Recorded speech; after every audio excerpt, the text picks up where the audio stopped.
It's the chart for New Zealand and Swiss franc from H4 time frame.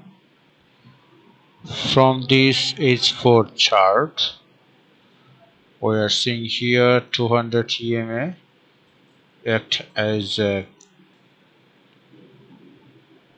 resistance. This 200 EMA indicate that this market is downtrend because this 200 EMA is above the current market price. It is above. So this market is downtrend market. From this downtrend market, we are looking for a sell position. And this is the trend line, a kind of one good trend line. Here is another trend line. So it's a time to make a sell just now, because this is a horizontal resistance area.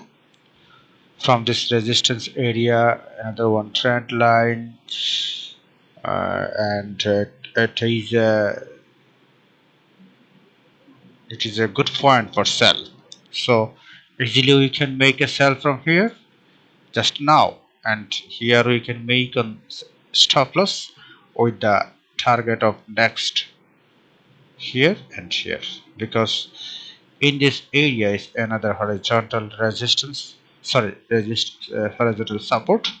So our target can be this area, and next target of this area.